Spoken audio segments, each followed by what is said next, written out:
am absolutely thrilled to have this chat with you today. When we connected a couple of weeks ago, I got very inspired by your vision, and I'm very pleased to be able to share your wisdom with the audience today. I'm very excited. This is going to be great. So I guess to start with, can you please tell us a little bit more about Buffer and your own personal journey through the organization? Sure. So Buffer started out 8 or 9 years ago now as a really simple way to schedule a post on social media, sort of space out your tweets on Twitter. And today, many years later, it is a full online suite of tools to help companies build their brand. I've been at Buffer almost 6 years now, and I started in a content marketing capacity, writing blog posts. I don't have a traditional HR background, and as we started to grow, we all began to notice that we were growing in a pretty typical sort of like Silicon Valley startup way. Very young, very white, very male. Don't have a problem with those folks at all. We've got many wonderful teammates who fit that description, but the folks who use our tool are all over the world and are many different aspects of identity. So we started to want to build Buffer in a different way to really focus on diversity and inclusion and making sure the team who built the tool looks like the people who use the tool. So that kind of became my backdoor way into HR, working on making our team more diverse, working on hiring, working on the structure that sort of underpins everything to make sure that Buffer was as diverse as possible, something that we're still working on today, of course, but we've made a lot of good progress. Awesome, thank you. As you know, we're here to share a little bit about culture in the tech ecosystem. How would you describe the culture at Buffer? Sure. So we are, it's a very particular, specific culture. We're about 90 folks in 45 different cities, maybe 20 different countries, so many time zones, 12 or 13 time zones. So it's a very diverse culture. And we have to have sort of common things that bind us together in order to make it all work with so many different experiences and backgrounds. And we do that through a set of values. There's 6 values at Buffer that we all have sort of like signed onto and built together, and we share those in common despite any differences that we might have. And those are kind of the glue that binds the Buffer culture together. And those are going to include things like default to transparency as we work. We share as much as possible.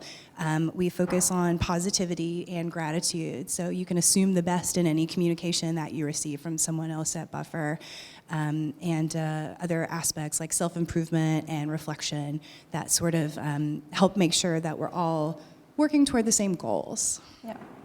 Speaking of values, I know that's something we built very early on at talent.io, where we built 3 values through the people in the organization, which are very actionable. So we want to make sure that it's not just words on walls, but that everyone actually understands what they mean. And from the very, very beginning, every single newcomer joining the organization would have a very deep understanding of what the values are and how we actually impersonate them on a daily basis. How do you do that at Buffer? That's so important, and I love all the things you just said. We do a lot of the same stuff in terms of naming the values. Often we will shorthand to, we have a value of transparency, but I try and say the whole thing, like we default to transparency because that's an action. It lets you know, how will I behave in the workplace today? If I have the opportunity to share this piece of information or not share this information, I go back to our value, default to transparency. Okay, that lets me know unless there's a strong reason not to, I will share this information either internally or externally. So that's one of the main things, is to really sort of give them teeth, make sure that they help folks understand the behavior that's expected. And the other thing that you mentioned that's really great is just to talk about them a lot. Make sure that each new person is really steeped into that culture right away through conversations, through understanding, through someone who can guide them through the process.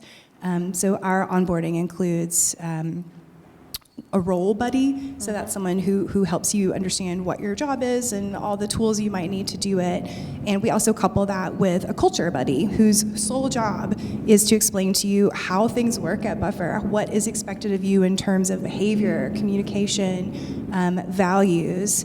And that's a pretty intense process. They'll speak once a week for maybe an hour or so and just kind of go through the history of some things that have happened at Buffer, go through each of our values one by one with specific examples of how they might impact your day, impact your work. And we found that to be a really good way to sort of keep the values process strong and as well as bring in sort of like new information from new people who might say, oh, I wonder if we could tweak this value a little bit, or I wonder if we could say this a different way that would be a little more inclusive of everyone's situation. So we've made a lot of changes from new folks too. So it really does go both ways. Yeah. And do you train the people who would be the culture buddies? How do you make sure they diffuse the right culture, the one that you want? Yeah, that's a great question. So we have sort of like a loose hand on that. There is a little bit of interpretation that comes with values, especially across different cultures, languages. The way I view a value like choose positivity is very informed by my Americanness. Like maybe British people find choose positivity to be a weird value or a different way of looking at the world. And we've had those discussions 100%. Around that. So we try to agree on the core nugget, the core spirit of the value, and then allow for that individual interpretation by culture, by country, by background. So some of what is getting disseminated might be like a little bit different each time, and as it snakes through the company and different folks, it may sort of evolve. And I view that as a good thing, a cool thing to sort of think about and be aware of. For us, the values are really living and breathing and evolving all the time. Like we tweak the values by one word. We'll sort of change them up in a bigger way sometimes. They're not something that ever stands still. So I think it's good for them to evolve, and they should evolve through each person who comes in and adds their own perspective to the culture. Fair enough. And how would they inform decision-making process and day-to-day work at Buffer? A lot. Yeah, we talk so much about values and work. There's one example, and this is a few years old, of a product that we actually developed fully and then pulled totally from the marketplace because it didn't feel like it fit with our values. This was at the time when Twitter was really, really big, a couple, maybe like 5 or so years ago. And we were developing a tool that would sort of suggest content for you to help fill up your queue. So if you were, in the arts, we would give you a selection of posts from that day that you could choose, and you could just push a button and it would go into your Twitter queue. You didn't have to read it, you didn't have to have any thoughts about it, you could just push a button and it would go out to your audience.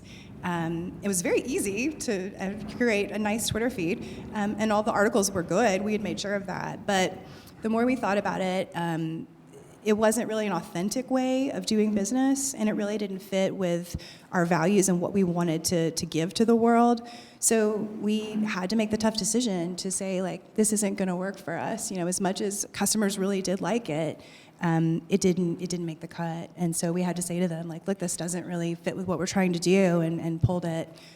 So yeah, it really does. Values can guide you in good times very easily, but you really find out what they're made of when you're making critical, tough decisions. Yeah, thank you. One of the challenges of startup companies is the growth and the scalability as well. So if I take the example of talent.io, we tripled in the last 18 months, growing from 50 to 150 people. Wow. Which obviously was very challenging, and keeping the culture together is top of mind for my team and myself, for the managers and for every single person in the organization. So same as you, we assess the values, we iterate on them, making sure they're still fully understood. And basically the goal is to make sure that the collective culture that we're trying to put in place is owned by every single individual. How do you go about that at Buffer, and how do you handle the changes around the growth in your teams? That is a rapid pace of growth. That's pretty amazing. We handle it in a couple of ways, and one of them is probably a little bit controversial, by deliberately not growing very fast. Yep. We started out in sort of a very typical venture capital backed way, and over the course of Buffer's time in existence, we've actually bought out a few of our investors and are increasing our own control within the team of how we want to grow. So there won't be sort of a large scale-up process for us, and that's really deliberate, and it's on purpose. We really want to grow within the bounds of what we feel is healthy. We always want to grow, but we're not looking for that sort of growth at any speed, growth at any pace that can kind of strip a little bit of the culture. If you're not careful, I do think there's ways to scale rapidly and keep a strong culture. We've just chosen a different path there. So that's one way, a bit of a unique way. And then additionally, we, especially because we're remote, we just spend a lot of time talking about culture and noting when it changes and noting when it starts to feel like it's going to change. You know, there's the kind of rule of threes, like every time your company grows by another third, everything breaks and you have to start all over again with different tools, different communication, different process. And I'm sure you've seen that, and we've definitely seen that too. Things that were working, like transparent email. For a while, every email at Buffer was shared amongst everyone at the company. We had this elaborate system of CCing and BCCing, so everyone could see everything that was going on at every level. Very cool, very interesting. Ludicrous workflow when you're 100 people. Like you're just drowning in email. So it was very neat at first to be like, oh, I wonder what's going on here. I wonder what's going on over here. And eventually you're like, wow, I just like delete everything. Like I can't handle it at all. So yeah, we just had to totally undo that flow and say transparency is still important to us, but let's do it in a way that like lets us still do our work every day. So yeah, scaling is really tricky, but it's fun. And when you work for like a tech company, I find that everyone wants to solve those problems, and everyone's on product hunt, being like, oh, what's a new tool we can use to help us like solve X, Y, Z. So it is kind of something that we're all in together, and it's a delicate balance to try and like solve these problems and also keep working on the work. So we try and make sure it's never like a day where you're just focused so much on culture that you're not actually like shipping code or like doing a blog post or whatever you need to do to get your work done. But folks really do like to be involved, so we like to make it sort of a team-wide effort. Speaking of team-wide, you mentioned that your teams are very much spread out globally, which is quite specific in terms of running a culture for everyone in an organization. So what impact does it have for you on how you run your culture? Yeah, a very big impact. This is my first role I've ever had in working across different countries, working across different cultures. And you learn so much. It's really amazing. And we've got many folks for whom English is not their first language. So in addition to doing their work every day, they're translating everything from their native language to English just to work with us, just to be able to communicate. So we absolutely recognize that as a high barrier as well for them to be going through every day. So I feel like this is a common theme. We talk about it a lot. We say like, we'll often have roundtables or what we call gatherings, just like everyone pile into a Zoom room and talk about, our value of transparency. Like, how is it working for you? How is it not working for you? What are the things we could do to help push it forward? Or we'll talk about diversity and say, we're from a lot of different countries. We're from many different cultures. We still don't see a lot of age diversity at Buffer yet. Wonder why that might be. Let's talk about it. Like, who do we know? What perspectives are we missing? And really get the team involved in having the vocabulary to have that sort of uncomfortable conversation and feel okay talking about it, and B, to get their suggestions, because we've got wonderful product minds, wonderful marketing minds. There's no problem that our team can't solve, I don't believe, if we just get together and talk about it and figure it out together. So yeah, those are some. I feel like I've wandered off this question a little bit, but hopefully there were some nuggets in there that were interesting.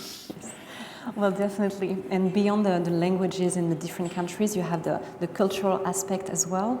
I know I lived and worked in Australia for a few years. When I came back to Paris, getting back into the French culture of working, even though I was born and raised in France, was very challenging because they just work completely differently. So how do you make sure everyone is on the same page despite the cultural differences? Yeah, that's a great one. We have Another sort of unique perk of ours is we have unlimited vacation. It's another one of those like Silicon Valley startup-y things. And what we found there is that European folks, great, love it, felt very comfortable taking like 4 or 5 weeks of vacation, whereas Americans would take like 4 days and be like, oh no, I'm so sorry, I wasn't at work. So we had to find a way to sort of like equalize that. So, you know, Americans weren't totally burning out and sort of like jealous of the Europeans who were taking a nice, healthy, wonderful amount of vacation. Good for y'all. Love it.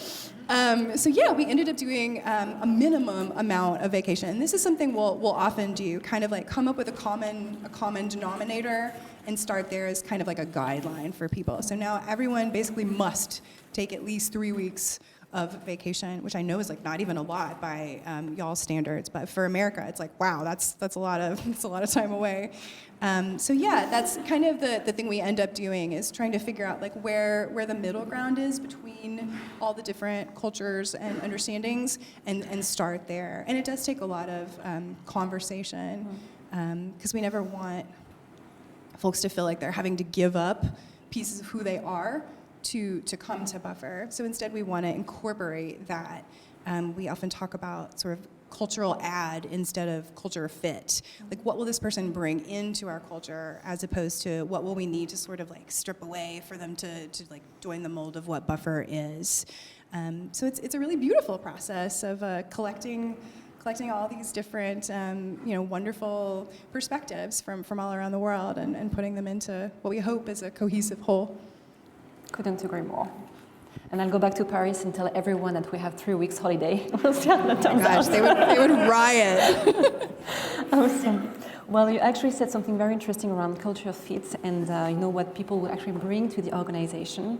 And what's very important with the culture is obviously recruitment and people you get through the door. At Talent, we have a very strong process where every single candidate will meet a lot of interviewers, team members included, just to make sure that we get a feel for them, but also to make sure that it works both ways, and the candidates get a feel for us as well.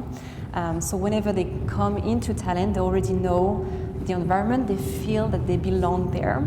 How's the culture and the values impact the recruitment process for you? I love that. That's really neat. We do something kind of similar. We do have sort of a many-stage interview process, too many stages in some cases, but everyone just really wants to meet the new people.